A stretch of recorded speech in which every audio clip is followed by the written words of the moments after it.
ଏଥିରେ ସେ ମୋତେ କହିଲେ, ହେ ଦାନିଏଲ, ଭୟ କର ନାହିଁ, କାରଣ ତୁମ୍ଭେ ଯେଉଁ ପ୍ରଥମ ଦିନରୁ ବୁଝିବା ପାଇଁ ଓ ତୁମ୍ଭ ପରମେଶ୍ୱରଙ୍କ ସାକ୍ଷାତରେ ଆପଣାକୁ ନମ୍ର କରିବା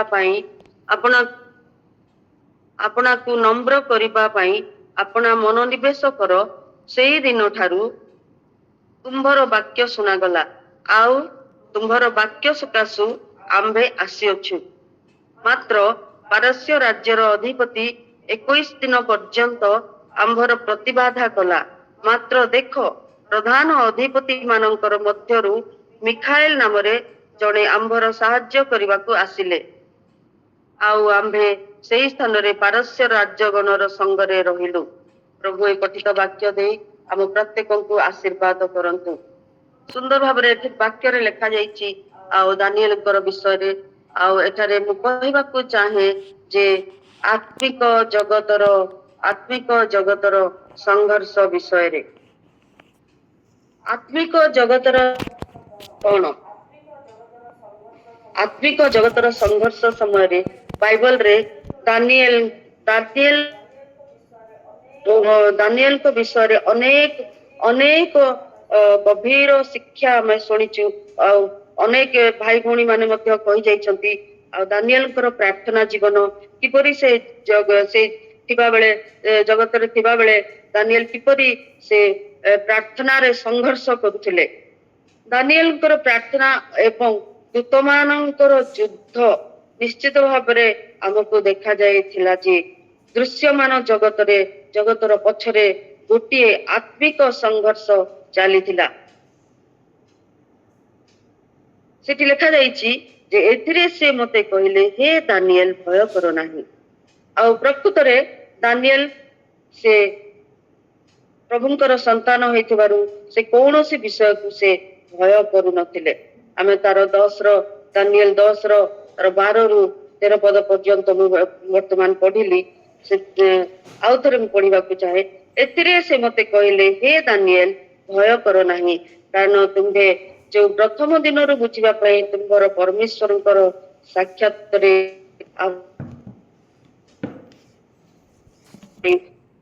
ସେହି ଦିନ ଠାରୁ ତୁମ୍ଭର ବାକ୍ୟ ଶୁଣାଗଲା। ପ୍ରେଜ୍ ଦ ଲର୍ଡ। ତୁମ୍ଭେ ପ୍ରଥମ ଦିନରୁ ନିଜକୁ ନମ୍ର କରି ବୁଝିବା ପାଇଁ ହୃଦୟ ଲଗାଇଥିଲ। ଏଠାରେ ଯେପରି ଲେଖାଯାଇଛି ଯେ ତୁମ୍ଭେ ପ୍ରଥମ ଦିନ ଠାରୁ ନିଜକୁ ନମ୍ର କରିବା ପାଇଁ ହୃଦୟ ଲଗାଇଥିଲ। ତୁମର କଥା ସେଇଥିପାଇଁ ଶୁଣାଗଲା। ପ୍ରକୃତରେ ଆମେମାନେ ଯେତେବେଳେ ଈଶ୍ୱରଙ୍କ ଠାରେ ନିଜକୁ ନମ୍ର କରିବା ଏବଂ ଆମର ହୃଦୟ ତାଙ୍କ ଠାରେ ରଖିବା, ତାହେଲେ ନିଶ୍ଚିତ ଭାବରେ ଆମମାନଙ୍କର ପ୍ରାର୍ଥନା ପ୍ରଭୁ ଶୁଣିବେ। କିନ୍ତୁ ପାରସ୍ୟର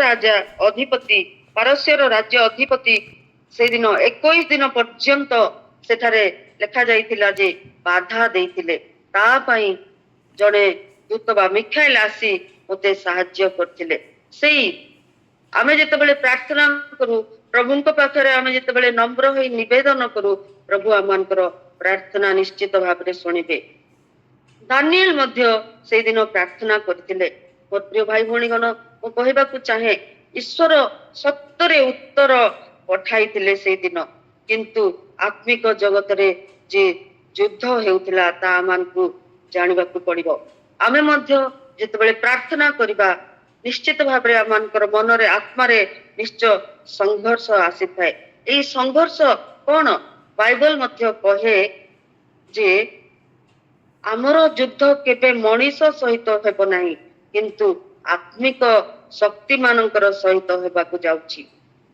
ଏଫେସୀୟ ତାର 6 ପର୍ବରେ ମଧ୍ୟ ଲେଖାଯାଇଛି ଯେ ଆତ୍ମିକ ଯୁଦ୍ଧ ଆତ୍ମାରେ ଯେତେବେଳେ ଆମେ ଯୁଦ୍ଧ କରୁଛୁ ଈଶ୍ୱରଙ୍କର ଠାରେ, ତାହେଲେ ତାହା ହଉଛି ଆତ୍ମାରେ ଯେତେବେଳେ ଆମେ ମନୋନିବେଶ କରୁଛୁ, ପ୍ରଭୁଙ୍କୁ ଡାକୁଛୁ, ଆଉ ପ୍ରଭୁଙ୍କ ଠାରେ ଆମେ ନମ୍ର ହୋଇ ପ୍ରାର୍ଥନା କରୁଛୁ, ତେବେ ସେଇ ଆତ୍ମିକ ଯୁଦ୍ଧ କେବଳ ମଣିଷ ସହିତ ନୁହେଁ, କିନ୍ତୁ ତାହା ଈଶ୍ୱରଙ୍କର ଶକ୍ତି ସହିତ ଅଛି। ଈଶ୍ୱର ଶକ୍ତି ଦେଇଥାନ୍ତି, ଆଉ ସେଇ ଶକ୍ତି ଯେପରି ଏଫେସୀୟ ତାର 6:12 ଲେଖାଯାଇଛି, ଆମ୍ଭର ଯୁଦ୍ଧ ରକ୍ତ ମାଂସ ବିରୁଦ୍ଧରେ ନୁହେଁ, କିନ୍ତୁ ଶାସନକର୍ତ୍ତା, ଅଧିକାରୀ, ଏହି ଅନ୍ଧକାର ଜଗତର ଶକ୍ତି ମାନଙ୍କର ବିରୁଦ୍ଧରେ।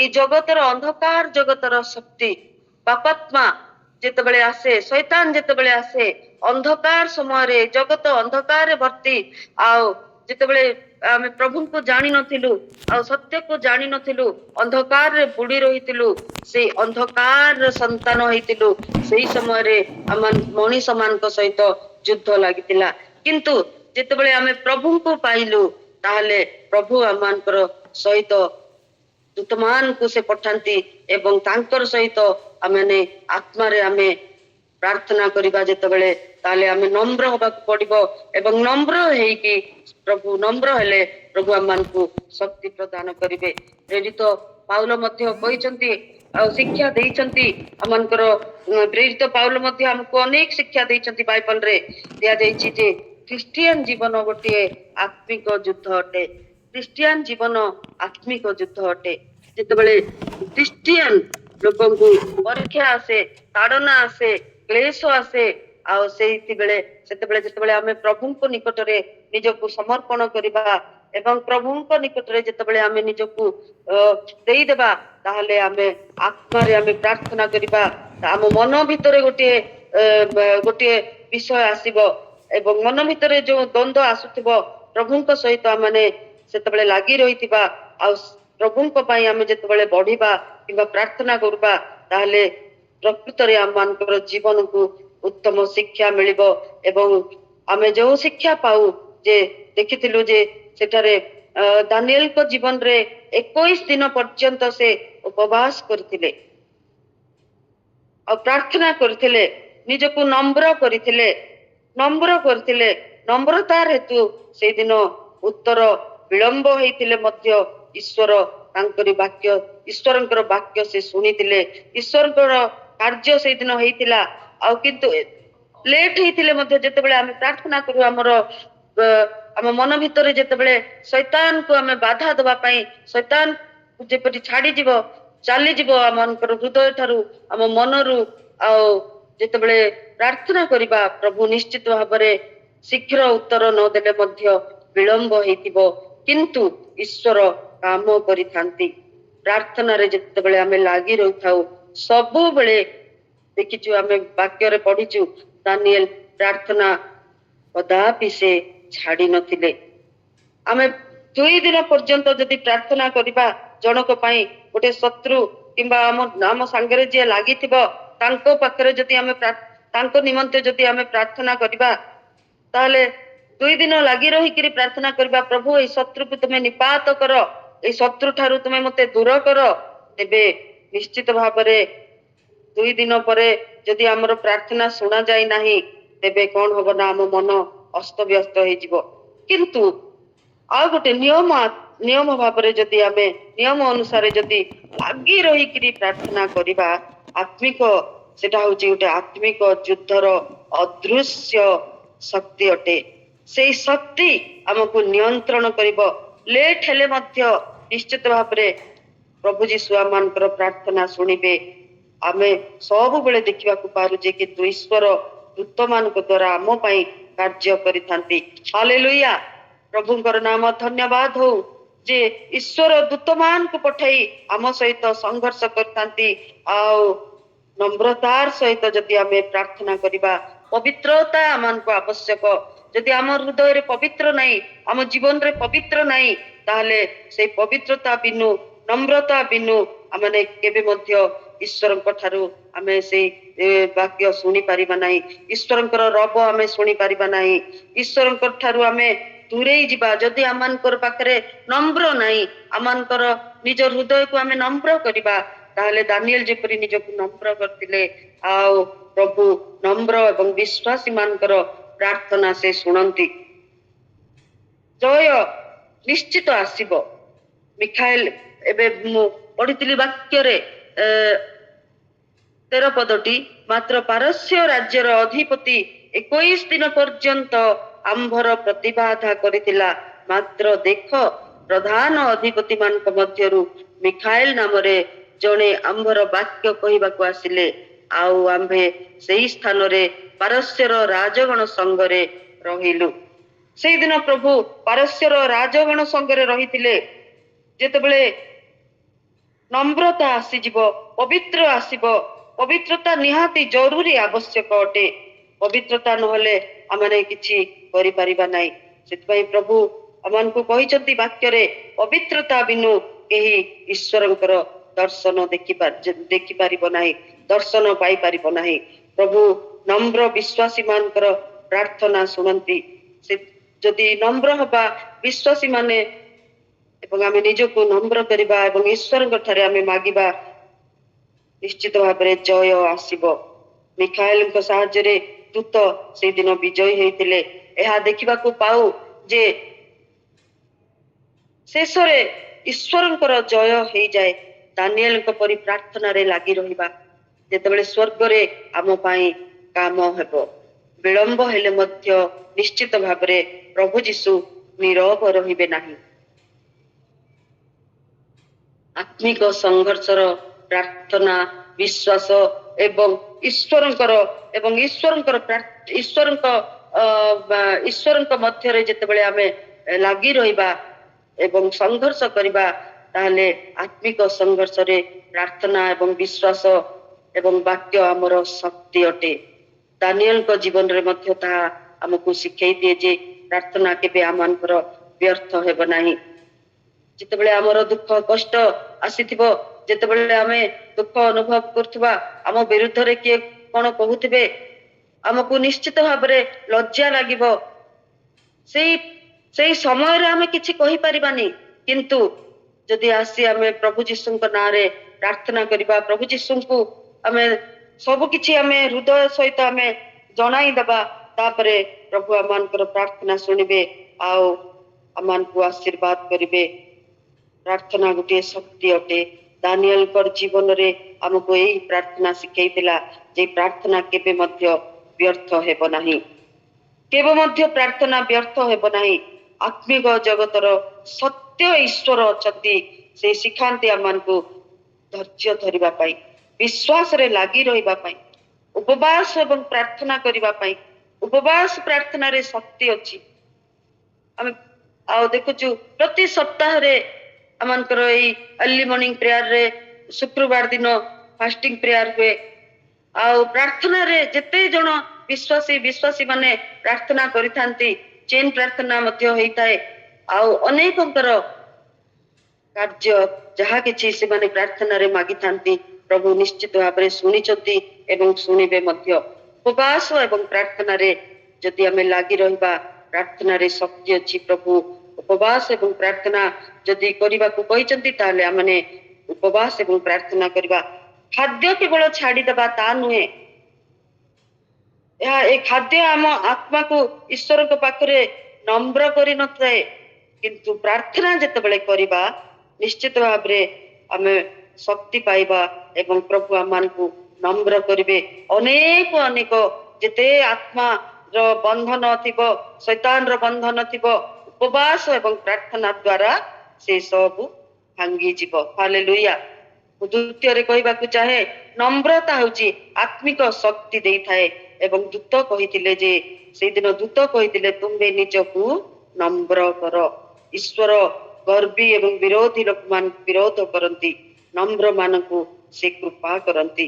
ଆତ୍ମିକ ଜଗତରେ ଜୟ ପାଇବାକୁ ହେଲେ ନମ୍ର ନିଶ୍ଚିତ ଭାବରେ ଆବଶ୍ୟକ, ନମ୍ରତା ନିଶ୍ଚିତ ଭାବରେ ଆବଶ୍ୟକ ଅଟେ। ଆଜିର ସମୟରେ ଆମେ ଦେଖୁଛୁ ଆତ୍ମିକ ସଂଘର୍ଷ ଶୈତାନ ବିଭିନ୍ନ ପଥରେ ଲୋକମାନଙ୍କୁ ଈଶ୍ୱରଙ୍କ ଠାରୁ ଦୂରେଇ ନେଇଯାଇଛି। କିପରି? ପାପ କରିବା ଦ୍ୱାରା, ଅହଙ୍କାର କରିବା ଦ୍ୱାରା, ଲୋଭ କରିବା ଦ୍ୱାରା, ମିଥ୍ୟା କହିବା ଦ୍ୱାରା, ଅଶୁଚି ଜୀବନ କାଟିବା ଦ୍ୱାରା, ଅନ୍ୟର ବିଚାର କରିବା ଦ୍ୱାରା, କ୍ରୋଧ କରିବା ଦ୍ୱାରା, এই ସବୁ କଣ ହଉଛି ନା ଈଶ୍ୱର ଚାହାନ୍ତି ନାହିଁ। ସେ ଚାହାନ୍ତି ଯେ ତାଙ୍କରି ବାକ୍ୟରେ ଲାଗି ରହିବା, ପାପ ଠାରୁ ଦୂରେଇ ରହିବା, ଲୋଭ ଠାରୁ ଦୂରେଇ ରହିବା, ଆଉ ପାପ କାର୍ଯ୍ୟ ନ କରି ଈଶ୍ୱରଙ୍କ ସହିତ ଆମେ ଲାଗି ରହିବା, ଅନ୍ୟର ବିଚାର ନ କରିବା, ମିଥ୍ୟା ନ କହିବା। ମଣିଷ ଜୀବନ ନିଶ୍ଚିତ ଭାବରେ ଆଜି ଭଲ କାମ କରୁଛୁ, କିନ୍ତୁ ହଠାତ୍ ଶୈତାନ କଣ କରେ ନା ହୃଦୟରେ କାର୍ଯ୍ୟ କରେ ଏବଂ ଭୁଲ କାମ କରିବାକୁ ମଧ୍ୟ ଶିକ୍ଷା ଦେଇଥାଏ। କେତେ ବଡ ପାଳକ ପ୍ରଚାରକ ହେଲେ ମଧ୍ୟ ନିଶ୍ଚିତ ଭାବରେ ଭୁଲ କାମ କରିଥାନ୍ତି, ପାପ କରିଥାନ୍ତି, ଅହଙ୍କାର କରିଥାନ୍ତି, ମିଥ୍ୟା କହିଥାନ୍ତି। କେତେବେଳେ କେମିତି ହଠାତ୍ ସେଇ ସବୁ ଚାଲି ଆସେ। କିନ୍ତୁ ଯେତେବେଳେ ଆମେ ପ୍ରଭୁ ଯୀଶୁଙ୍କ ନାମରେ ଆମ ହୃଦୟକୁ ଦେଇଦେବା, ପ୍ରଭୁଙ୍କୁ ଦେଇଦେବା ଏବଂ ନମ୍ରତାର ସହିତ ପ୍ରାର୍ଥନା କରିବା, ସେଦିନ ଦାନିଏଲ ଯେପରି ପ୍ରାର୍ଥନା କରିଥିଲେ ଆମେ ମଧ୍ୟ ସେହିପରି ଆତ୍ମାରେ ସଂଘର୍ଷ କରି ପ୍ରାର୍ଥନା କଲେ ନିଶ୍ଚିତ ଭାବରେ ପ୍ରଭୁ ଆମମାନଙ୍କର ପ୍ରାର୍ଥନା ଶୁଣିବେ। ଆଉ ତାଙ୍କରି ବାକ୍ୟରେ ଯଦି ଆମେ ଲାଗି ରହିବା, ଉପବାସ କରିବା, ପ୍ରାର୍ଥନା କରିବା, ପବିତ୍ର ଜୀବନ କାଟିବା, ପବିତ୍ର ଜୀବନ କାଟିବା ଦ୍ୱାରା ଜୟୀ ହେଇପାରିବା। ଏପରି ଗୋଟେ କାହାଣୀ ଅଛି, ଛୋଟ କାହାଣୀ। ଗୋଟେ ଯୁବକ ପ୍ରତିଦିନ ପ୍ରାର୍ଥନା କରୁଥିଲା, ପ୍ରତିଦିନ ପ୍ରାର୍ଥନା କରୁଥିଲା। ସେ କିନ୍ତୁ ତାର ଜୀବନରେ କେତେ ସମସ୍ୟା ଆସିଥିଲା, ସେ ସମସ୍ୟା ଗୁଡିକ କମୁ ନଥିଲା। ମୋର ପ୍ରିୟ ଭାଇ ଏବଂ ଭଉଣୀଗଣ, ମୁଁ କହିବାକୁ ଚାହେଁ, ସେ ଭାବିଲା ଯେ ପ୍ରଭୁ ମୋ କଥା ଶୁଣୁନାହାନ୍ତି କାହିଁକି? ତାର ବାଳକ ତାକୁ, ତାଙ୍କର ପାଷ୍ଟର ଯିଏ ଥିଲେ ତାଙ୍କୁ ଉତ୍ତର ଦେଲେ, କହିଲେ କାହିଁକି ମୁଁ ପ୍ରାର୍ଥନା କଲେ ମଧ୍ୟ ପ୍ରଭୁ ମୋ ପ୍ରାର୍ଥନା ଶୁଣୁନାହାନ୍ତି? ଆଜ୍ଞା ବାଳକ, ଆଜ୍ଞା ମତେ କହିଦିଅନ୍ତୁ, ଟିକେ ବୁଝାଇ ଦିଅନ୍ତୁ। ମୁଁ ଏତେ ଲମ୍ବା ପ୍ରାର୍ଥନା କରୁଛି, ନମ୍ର ହେଇକି ପ୍ରାର୍ଥନା କରୁଛି, ପ୍ରତିଦିନ ପ୍ରାର୍ଥନା କରୁଛି, ଅନେକ ଦିନ ହେଲା ପ୍ରାର୍ଥନା କରୁଛି, କିନ୍ତୁ ବାଳକ କହିଲେ ଯେ ପ୍ରଥମ ଦିନରୁ ତୋର ଉତ୍ତର ଆସିଥିଲା। ଦାନିଏଲକୁ ତୁ ମନେ ପକା, ଦାନିଏଲଙ୍କର ଜୀବନକୁ ତୁ ମନେ ପକା, କିନ୍ତୁ ଯୁଦ୍ଧ ଚାଲିଥିଲା ତାଙ୍କର ହୃଦୟ ମଧ୍ୟରେ। ସେଇ ଯୁବକ ପୁଣି ବିଶ୍ୱାସରେ ସେ ଆଉ ଥରେ ପ୍ରାର୍ଥନାରେ ଲାଗି ରହିଲା। ସେ ନମ୍ର କଲା ନିଜକୁ ଏବଂ ବାଳକଙ୍କର କଥା ଶୁଣିଲା ଏବଂ ନିଜକୁ ନମ୍ର କଲା। ପୁଣି ବାଳକଙ୍କର ପ୍ରାର୍ଥନା ଶୁଣିକିରି ସେ କଣ କଲା ନା, ସେ ପ୍ରାର୍ଥନା କଲା, ଆହୁରି ପ୍ରାର୍ଥନା କଲା। ସେ ଆଉ ଛାଡିଲାନି ତାର ପ୍ରାର୍ଥନା। କିଛି ଦିନ ପରେ ଉତ୍ତର ତାର ପଥ, ପ୍ରଭୁ ଯୀଶୁ ତାର ଉତ୍ତର ଖୋଲିଦେଲେ, ତାର ପଥ ଖୋଲିଦେଲେ। ଅର୍ଥାତ୍ ବିଳମ୍ବ ହେଲେ ମଧ୍ୟ ପ୍ରଭୁ ଯୀଶୁ ନା କହନ୍ତି ନାହିଁ କେବେ ହେଲେ। କେବେ କେବେ ଆମ ଆତ୍ମାକୁ ଯୁଦ୍ଧ, ଆତ୍ମାରେ ଯୁଦ୍ଧ ଆସିଥାଏ, ଆମ ହୃଦୟ ଭିତରେ ଯୁଦ୍ଧ ଆସିଥାଏ। ପ୍ରିୟ ଆଉ ଭାଇ ଭଉଣୀ ମାନେ, ମୁଁ କହିବାକୁ ଚାହେଁ ଦାନିଏଲଙ୍କର ଜୀବନରେ ଆମକୁ ଶିଖାଏ ପ୍ରାର୍ଥନା କେବେ ବ୍ୟର୍ଥ ହୁଏ ନାହିଁ। ଆତ୍ମିକ ଜଗତରେ ସତ୍ୟ ଅଟେ ପ୍ରାର୍ଥନା। ଶୈତାନ ବାଧା ଦିଏ, କିନ୍ତୁ ଈଶ୍ୱର ଆମ ପାଇଁ ସବୁଠୁ ବଡ ବିଷୟ। ଧୈର୍ଯ୍ୟ ଧରିବାକୁ ହେବ, ଉପବାସ କରିବାକୁ ହେବ, ବିଶ୍ୱାସରେ ପ୍ରାର୍ଥନା କରିବାକୁ ହେଲେ ତାହେଲେ ଆମମାନଙ୍କୁ ଉତ୍ତର ମିଳିବ। ତେଣୁ ଆମକୁ ଦାନିଏଲଙ୍କର ପରି ପବିତ୍ର ଜୀବନ କାଟିବାର ଅଛି, ପ୍ରାର୍ଥନାଶୀଳ ହେବାର ଅଛି ଏବଂ ପବିତ୍ରତାରେ ମାନେ ଈଶ୍ୱରଙ୍କ ଠାରେ ନମ୍ର ହବାର ଅଛି। ଯଦି ତାହେଲେ ପ୍ରଭୁ ଆମମାନଙ୍କର ପ୍ରାର୍ଥନା ଶୁଣିବେ। ଆତ୍ମିକ ସଂଘର୍ଷ ମଧ୍ୟରେ, ଆତ୍ମାରେ ଯେତେବେଳେ ଆମେ ସଂଘର୍ଷ କରୁଛୁ, ପ୍ରଭୁ ଯୀଶୁଙ୍କୁ ମାଗୁଛୁ, ମଧ୍ୟରେ ମଧ୍ୟ ଈଶ୍ୱର ଆମମାନଙ୍କର ସହିତ ଅଛନ୍ତି। ସେ ଆମ ସହିତ ଅଛନ୍ତି, ସେ ଇମାନୁଏଲ ପରମେଶ୍ୱର। ଏବଂ ଶେଷରେ ପ୍ରଭୁ ନିଶ୍ଚୟ ଜୟ ପ୍ରଦାନ କରନ୍ତି। ପ୍ରିୟ ଭାଇ ଭଉଣୀଗଣ, ମୁଁ କହିବାକୁ ଚାହେଁ ଆଜି ଆମେ ଦାନିଏଲଙ୍କ ଜୀବନରୁ ଆତ୍ମିକ ଜଗତରେ ଗୋଟିଏ ଗଭୀର ବିଷୟରେ, ସତ୍ୟ ବିଷୟରେ ଧ୍ୟାନ କରୁଛୁ। ଆମେ ଦେଖୁଥିବା ଜଗତକୁ ଛାଡିଦବା, ଆଉ ଗୋଟିଏ ଅଦୃଶ୍ୟ ଜଗତ ଅଛି। ଏଇ ଜଗତ ମନ୍ଦ ଜଗତ ଅଟେ। ଏଇ ଜଗତରେ କୌଣସି ବିଷୟ ଆମେ ଉତ୍ତମ ପାଇପାରିବା ନାହିଁ। ଯଦି ବି ଉତ୍ତମ ପାଉଛୁ ତାହା ଅଳ୍ପ ଦିନ ପାଇଁ। କିନ୍ତୁ ଯୋଉ ଆଉ ଗୋଟିଏ ଜଗତ ଯାହାକି ଅନନ୍ତ ଜୀବନ, ସେଇ ଅନନ୍ତ ଜୀବନ ଯେତେବେଳେ ଆମେ ପାଇଯିବା, ପ୍ରଭୁଙ୍କ ଠାରେ ଆମେ ଯେତେବେଳେ ନିଜକୁ ସମର୍ପଣ କରିଦେବା, ପ୍ରଭୁ ଆମମାନଙ୍କ ହୃଦୟରେ ଆସି ରୁହନ୍ତି। ଯେପରି ଆମେ ଗୀତରେ ମଧ୍ୟ ଗାଉଛୁ, ଦାନିଏଲଙ୍କର ପ୍ରାର୍ଥନା ଶୁଣିଲ। ଆଉ ଦାନିଏଲ ଯେତେବେଳେ ପ୍ରାର୍ଥନା କଲେ ସିଂହ ଗାତରେ, ପ୍ରଭୁ ତାଙ୍କରି ପ୍ରାର୍ଥନା ଶୁଣିଥିଲେ ଏବଂ ତାଙ୍କୁ ସିଂହ ମୁଖରୁ ତାଙ୍କୁ ଉଦ୍ଧାର କରିଥିଲେ। এই ଆତ୍ମିକ ଜଗତରେ ଆଉ ସତ୍ୟ ବିଷୟରେ ଆମେ ଧ୍ୟାନ କରୁଛୁ। ଆମେ ଦେଖୁଥିବା ଜଗତ ନୁହେଁ, କିନ୍ତୁ ଆଉ ଗୋଟିଏ ଜଗତ ଅଛି, ଆଉ ଯାହାକି ସ୍ୱର୍ଗ, ଆଉ ଗୋଟିଏ ଅଦୃଶ୍ୟ ଜଗତ ଅଛି। ତାହା ହେଉଛି ଆତ୍ମିକ ଜଗତ। ସେଠାରେ ଭଲ ଏବଂ ମନ୍ଦର ଯୁଦ୍ଧ ମଧ୍ୟ ଚାଲିଛି। ପ୍ରାର୍ଥନା କେବଳ ଗୋଟିଏ ଶବ୍ଦ ନୁହେଁ ମୋ ପ୍ରିୟ ଭାଇ ଭଉଣୀଗଣ, ତାହା ହେଉଛି କେବଳ ପ୍ରାର୍ଥନା ଆତ୍ମିକ ଜଗତକୁ ଆନ୍ଦୋଳିତ କରିଦେଇଥିବ। ଆତ୍ମିକ ଜଗତକୁ ସେ ଆନ୍ଦୋଳିତ କରିଦିଏ। ଯେତେବେଳେ ଆମେ ପ୍ରଭୁଙ୍କ ଠାରେ ଶକ୍ତିଯୁକ୍ତ ଭାବରେ ଆମେ ପ୍ରାର୍ଥନା କରିବା, ନିଶ୍ଚିତ ଭାବରେ ପ୍ରଭୁ ଆମକୁ ଆଶୀର୍ବାଦ କରିବେ ଏବଂ ଆମମାନଙ୍କର ପ୍ରାର୍ଥନା ଶୁଣିବେ। ତେବେ ପ୍ରାର୍ଥନାରେ ଆମେ ଯେତେବେଳେ ଲାଗି ରହିବା ତାହେଲେ ପ୍ରଭୁଙ୍କ ଠାରେ ଆମେ ମନୋନିବେଶ କରିବା। ଯଦି ଆମେ ପ୍ରଭୁଙ୍କ ଠାରେ ମନୋନିବେଶ ନ କରୁ ତାହେଲେ ଆମମାନଙ୍କର ପ୍ରାର୍ଥନା ମଧ୍ୟ ଶୁଣାଯିବ ନାହିଁ। ଦାନିଏଲ 10 ପର୍ବର ତାର 12 ଏବଂ 13 ପଦରେ ଆମେ ବର୍ତ୍ତମାନ ପଢିଲୁ, ପ୍ରଭୁ ଆମ ପ୍ରାର୍ଥନା ପ୍ରଥମ ଦିନରୁ ସେ ଶୁଣିଛନ୍ତି। ବିଳମ୍ବ ହେବାର ଅର୍ଥ ଏହା ନୁହେଁ ଯେ ସେ ନୀରବ ରହିଯିବେ, ନା, ସେ ନିଶ୍ଚିତ ଭାବରେ ଆମମାନଙ୍କର ପ୍ରାର୍ଥନା ଶୁଣନ୍ତି। ଆତ୍ମିକ ଜଗତରେ ଅନେକ ପ୍ରକାର ବାଧା ମଧ୍ୟ ଆସିଥିବ। ସେଠାରେ ଲେଖାଯାଇଛି ପାରସ୍ୟ ରାଜ୍ୟର ଅଧିପତି ଏହା ସକାଶେ କେତେ ଦିନ ପର୍ଯ୍ୟନ୍ତ ବାଧା ହେଲା, କିନ୍ତୁ ତାହା କେବଳ ମାନବ ରାଜା ନୁହେଁ, ଏହା ଆତ୍ମିକ ଏବଂ ଅଶୁଭ ଶକ୍ତିକୁ ସେ ଦର୍ଶାଇଥିଲା। ବାଇବଲରେ କିନ୍ତୁ ମଧ୍ୟ ଏହା ଆତ୍ମିକ ଅଦୃଶ୍ୟ ଯୁଦ୍ଧ ବିଷୟରେ ଜଣେଇ ଦେଇଛି। ଆମେ ଅନେକ ସମୟରେ ଆମେ ଜାଣିପାରୁଛୁ ଯେ ବାହାରର ଅସୁବିଧା ଗୁଡ଼ିକୁ ଦେଖିପାରୁଛୁ, କିନ୍ତୁ ତାର ପଛରେ ଆତ୍ମିକ ସଂଘର୍ଷ ରହିଅଛି। ପ୍ରଥମତଃ ପ୍ରାର୍ଥନା କରିବାକୁ ମନ ନଥିବ। ଦ୍ୱିତୀୟତଃ ବାଇବଲ ପଢିବାକୁ ମନ ନଥିବ। ତୃତୀୟତଃ ପାରସ୍ୟର ପରିବାରରେ ଅଶାନ୍ତି ଆସି ଯାଇଥିବ। ପୁଣି ମନରେ ଭୟ ଏବଂ ନିରାଶ ଆସିଯାଏ। ପୁଣି ପରିବାରରେ ଅଶାନ୍ତି ଆସିଥାଏ, ମନରେ ଭୟ ଏବଂ ନିରାଶ ଆସିଥାଏ। ଏହି ସବୁ ହଉଛି ଆତ୍ମିକ ଯୁଦ୍ଧ। ଆମମାନଙ୍କ ହୃଦୟ ମଧ୍ୟରେ ଏହି ସବୁ ଆସିଥିବ। ମିଖାଏଲଙ୍କର ସାହାଯ୍ୟରେ ମିଖାଏଲ ଦୂତ ଆସି କହିଲେ, ମିଖାଏଲଙ୍କୁ ଦୂତ ଆସି କହିଲେ ଯେ ମିଖାଏଲ ଆସି ମତେ ସାହାଯ୍ୟ କଲେ। ଏହା ଦେଖାଏ ଯେ ସ୍ୱର୍ଗରେ ମଧ୍ୟ ସେଇଦିନ ଯୁଦ୍ଧ ଚାଲିଥିଲା। ସ୍ୱର୍ଗରେ ମଧ୍ୟ ସେଇଦିନ ଯୁଦ୍ଧ ଚାଲିଥିଲା, କିନ୍ତୁ ଶେଷରେ ଈଶ୍ୱରଙ୍କର ଶକ୍ତି ବିଜୟ ହେଲା। ଏହା ଆମମାନଙ୍କୁ ଆଶା ଦିଏ, ଆମମାନଙ୍କୁ ଜଣେଇ ଦିଏ ଯେ ଶୈତାନ ବାଧା ଦେବ, କିନ୍ତୁ ସେ କେବଳ ମଧ୍ୟ ଈଶ୍ୱରଙ୍କ ଠାରୁ କେବେ ମଧ୍ୟ ସେ ବଡ ନୁହେଁ, ସେ ନିଶ୍ଚିତ ଭାବରେ ହାରିଯିବ। ଆଉ ପ୍ରଭୁ ଚାହାନ୍ତି ତାଙ୍କରି ଲୋକମାନଙ୍କୁ ଯେତେବେଳେ ସେ ପ୍ରାର୍ଥନା କରନ୍ତି, ଆତ୍ମାରେ ସଂଘର୍ଷ କରନ୍ତି, ଭିତରେ ସଂଘର୍ଷ ହୁଏ, ପ୍ରଭୁ ସେତେବେଳେ ସେମାନଙ୍କୁ ନୀରବ ରହନ୍ତିନି। ନିଶ୍ଚିତ ଭାବରେ ପ୍ରାର୍ଥନାର ଉତ୍ତର ଆସିବ। ଆଜି ଆମ ପାଇଁ ଏହି ଶିକ୍ଷା ଦିଆଯାଇଛି ଯେ ପ୍ରାର୍ଥନା ଆମେ ବନ୍ଦ କରିବାନି। ଦାନିଏଲ 21 ଦିନ ପର୍ଯ୍ୟନ୍ତ ସେ ଅପେକ୍ଷା କରିଥିଲେ। ଆମେ ମଧ୍ୟ ଧୈର୍ଯ୍ୟ ଧରି ପ୍ରାର୍ଥନା କରିବା। ଆତ୍ମିକ ଜୀବନରେ ଆମେ ଗଭୀର ଭାବରେ ଆମେ ପ୍ରାର୍ଥନାରେ ଲାଗି ରହିବା। ଖ୍ରୀଷ୍ଟିଆନ ଜୀବନ କେବଳ ଖାଲି ଗିର୍ଜା ଯିବା ବା ଚର୍ଚ୍ଚକୁ ଯିବା ନୁହେଁ। ଖ୍ରୀଷ୍ଟିଆନ ଜୀବନ ହଉଛି ଗୋଟିଏ ଆତ୍ମିକ ଯୁଦ୍ଧ ଅଟେ।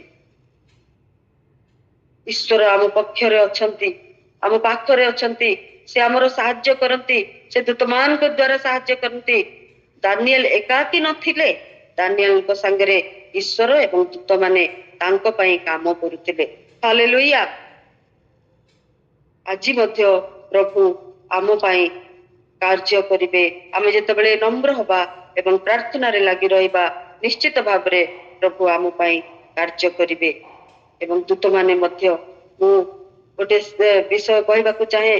ମୁଁ ଯେତେବେଳେ ଛୋଟ ନୁହେଁ ତ, ମୁଁ ଯେତେବେଳେ ବାହା ହେଇକିରି ଆସିଛି, ଆଉ ବାସ୍ 22 ବର୍ଷରେ ମୁଁ ବାହା ହେଇଛି। 22 କରିକି 23 ଚାଲୁଥିଲା, ଆଉ 24 ବର୍ଷରେ ମୁଁ ପ୍ରେଗନେଣ୍ଟ ହେଇଯାଇଛି।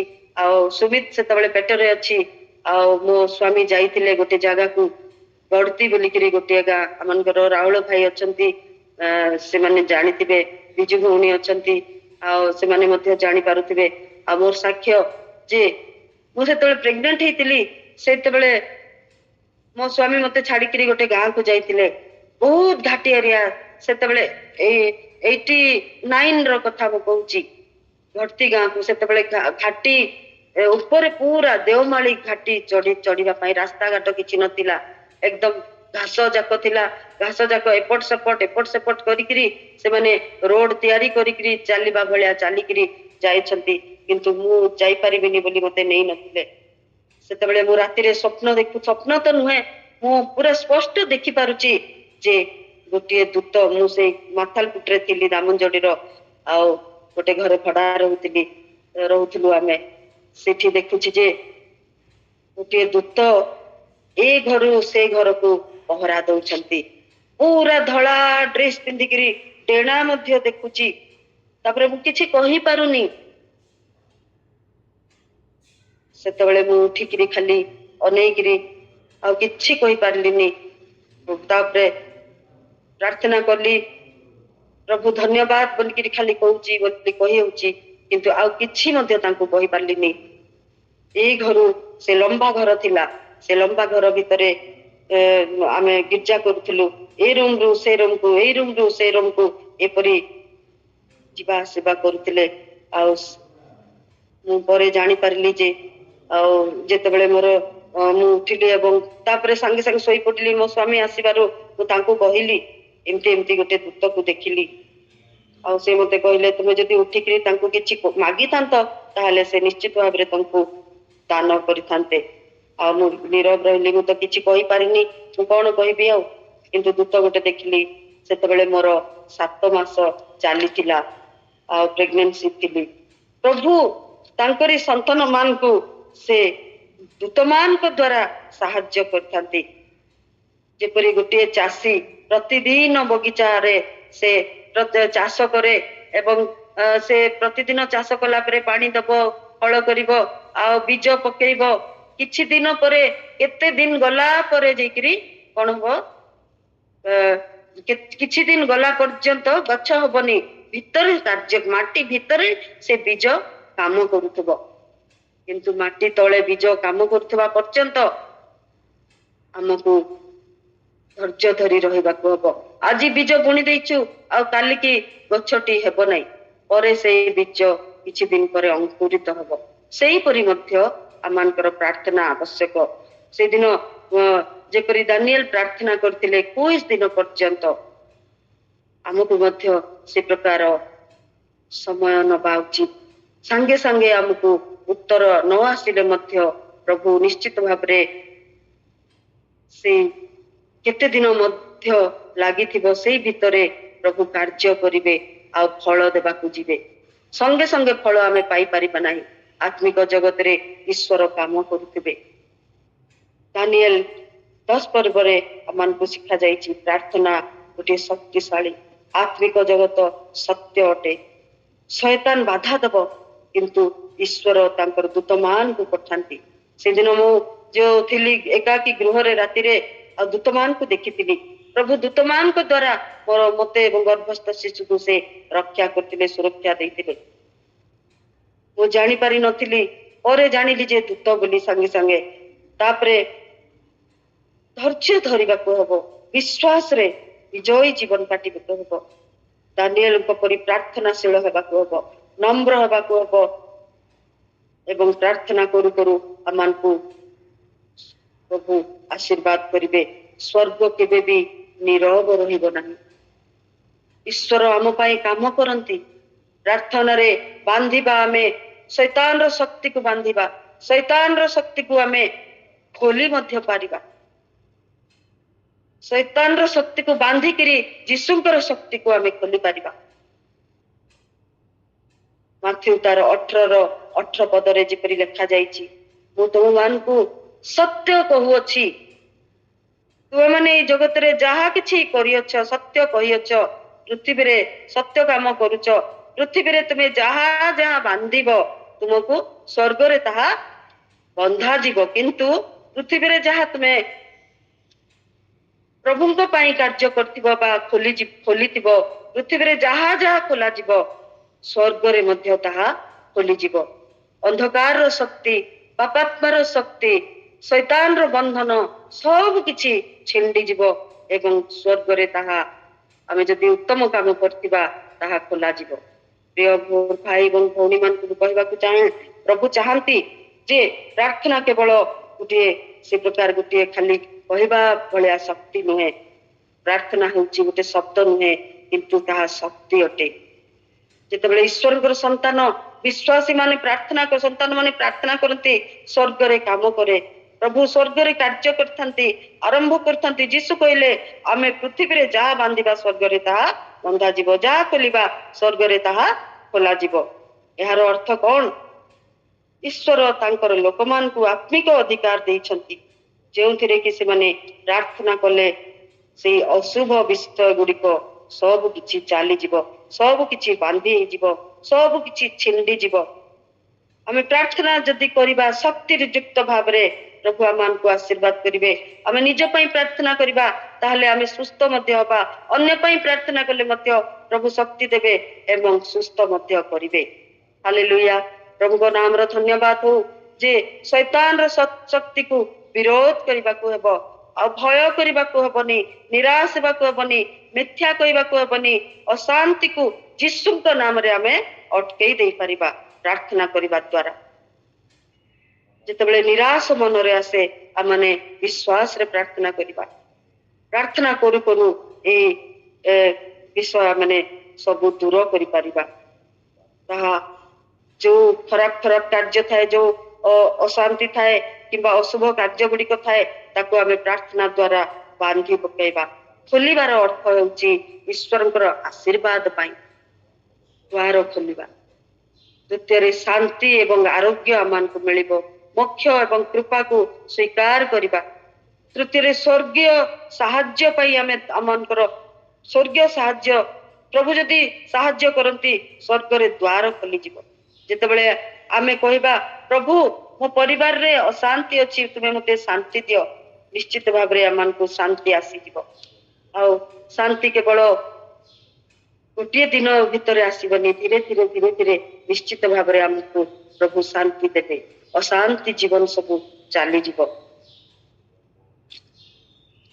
आ गोटे विषय कहबाई जाए प्रभु आशीर्वाद मध्य आमानक पई खोली देबे जदि आमानकर जहा किछि प्रभु को आमे मागिबा प्रभु हठात न देले मध्य धीरे धीरे से देबा को जानती सेतेबेले आमे ईश्वर ठारे कृपा मध्य पाई परिबा प्रार्थना रे शक्ति अछि प्रार्थना कले स्वर्ग रे कहिथिली वर्तमान स्वर्ग रे आंदोलन होइताय प्रार्थना द्वारा स्वर्ग रे मध्य आंदोलन हुए इलाइजा प्रार्थना कले आकाश बंद हो गला ओ पुणी खोली गला पाउल शिला प्रार्थना कले कारागार रो द्वार खोली गला एथिरु आमे जानुचु जे प्रार्थना दुर्बल कार्य नुहे मोर प्रिय भाई एवं भौणीगण प्रार्थना गोटे आत्मिक शक्ति अटे विश्वास रे केमिति प्रार्थना करिबा विश्वास रे प्रार्थना करिबा